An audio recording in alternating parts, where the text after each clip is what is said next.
They do not want you to think too much. That is why our country and our world has become so proliferated with entertainments, mass media, game shows, television shows, amusement parks, drugs, alcohol, and every kind of entertainment to keep the human mind entertained.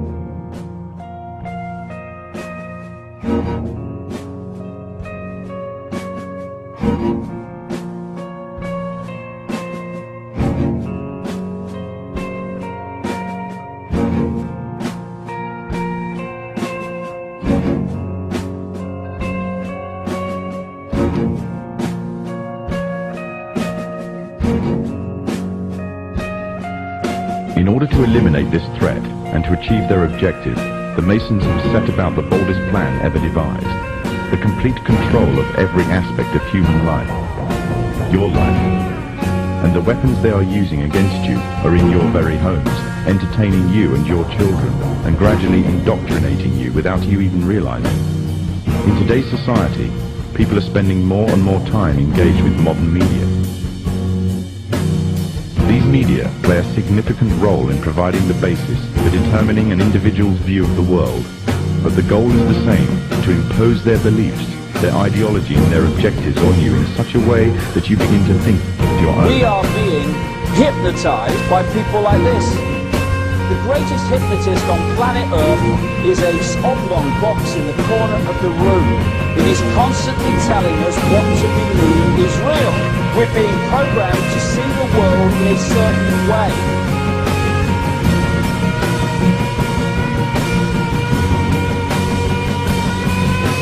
What's the reason you not hear this kind of truth on the media in general? It's because the media is controlled. What it essentially amounts to here is that all the top media officials are members of these clubs, Council on Foreign Relations, Trilateral Commission, Bilderberg, and so on, whose goal is to bring about this new world order. The 12 found it was only necessary to purchase the control of 25 of the greatest papers.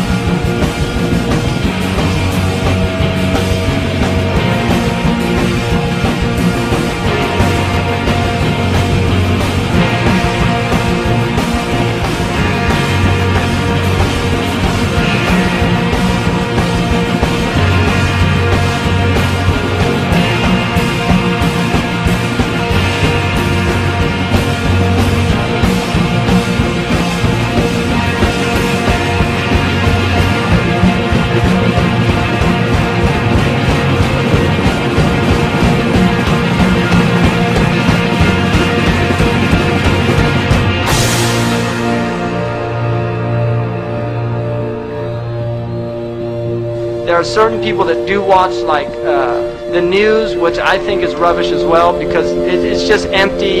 I mean, there's a book called Watching TV News by Neil Postman.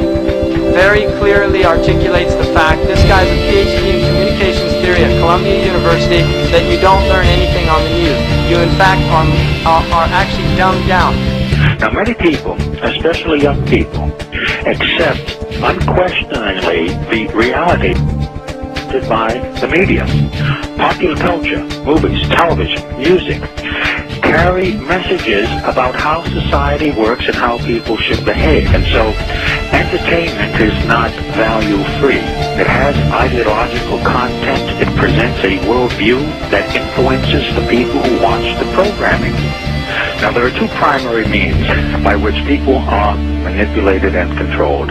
One is very simple, very basic, and that is simply the control of information. Working as an editor, it was easy to see how simple it is to change the meaning of an event or change the meaning of what someone says through editing.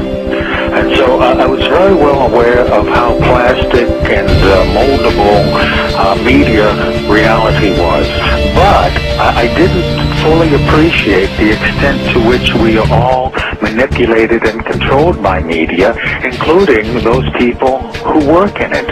Using television as the prime example of how mental programming and mind control works, television is the most powerful weapon of psychological warfare in history. In fact, the ultimate control is to control people without their conscious conscious awareness. Again, television is a prime example.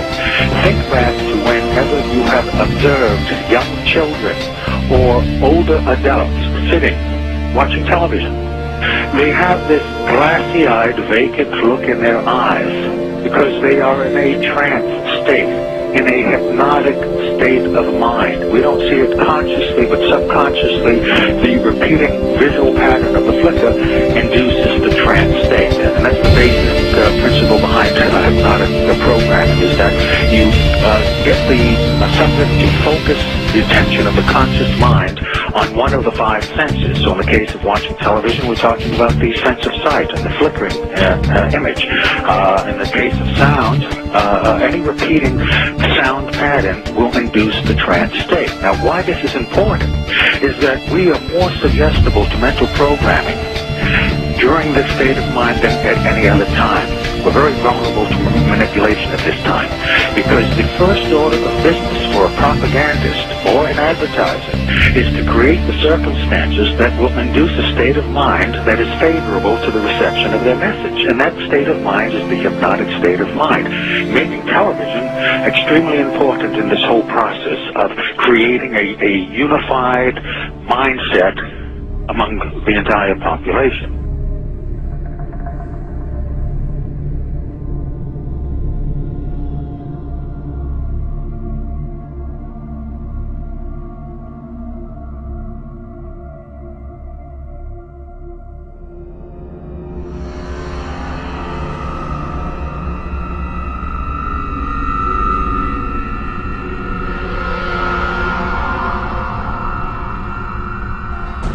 The Crookes version of the cathode ray tube would become the most fundamental component in the development of television, devised 40 years later by the Scotsman John Logie Baird.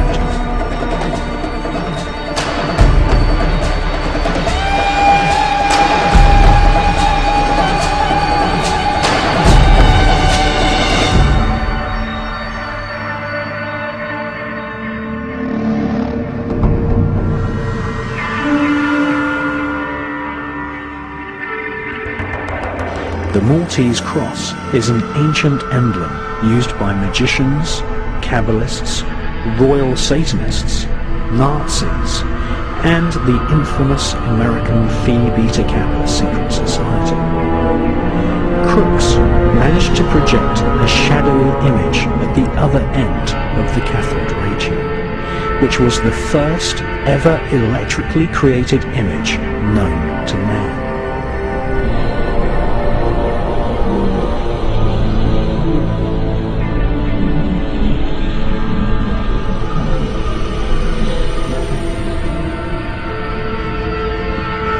In his memoirs, Sir William Crookes said that it might be possible for spirits to influence streams of tiny particles, an invention which would eventually enslave and hypnotize the entire world, was inspired in part by research into the spirit world.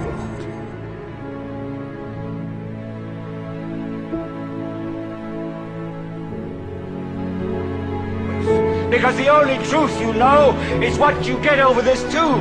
Right now, there is an entire generation that never knew anything that didn't come out of this tube. This tube is the gospel, the ultimate revelation. This tube can make or break presidents, popes, prime ministers. This tube is the most awesome goddamn force in the whole godless world. And woe is us if it ever falls into the hands of the wrong people. We deal in illusions, man. None of it is true. But you people sit there day after day, night after night, all ages, colors, creed.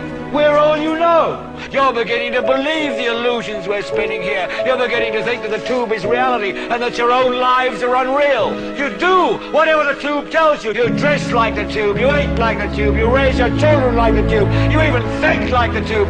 This is mass madness, you maniacs. In God's name, you people are the real thing. We are the illusion. So if you want the truth, go to God.